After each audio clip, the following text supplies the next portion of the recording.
Сәлеметсіздер ме, құрметті балалар? Менің аты жөнім Айнагүл Амантайқызы. Мен сіздерге бүгін мақтаншақ бақа ертегісін оқып беремін. Құрлықта секіріп ойнап жүрген бақа не істерін білмей іші пысады. Судан өзінің бейнесін күнде көріп, әдетінше мен сондай әдемімін, бәрінен мықтымын, мен сияқты ешкім ән сала алмайды деп қарлыққан даусын созып мәз болады. Оның қайталанған әнінен мезі болған құрбақалар құрмақтануын тоқтатудың жолын іздейді. Сен біздің мазамызды алып біттің, дәлелсіз мақтануыңа кім сенер?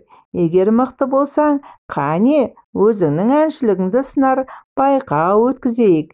Егер сен жеңсең, жолыңа тұрмаймыз, ал жеңіліс тапсаң, бұл өнеріңді қоятын боласың деп сауал қояды.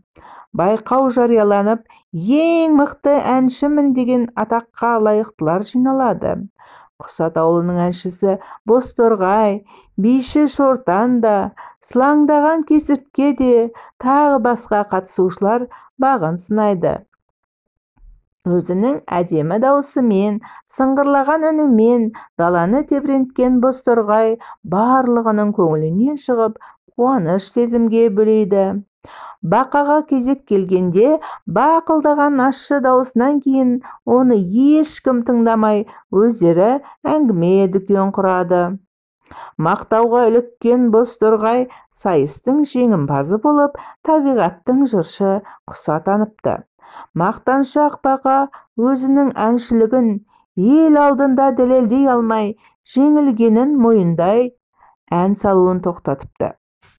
Құрметті балалар, егер де менің ертегім сіздерге ұнап жатса, менің каналыма тіркеліп, лайк басып, пікір жазуды ұмытпаңыздар.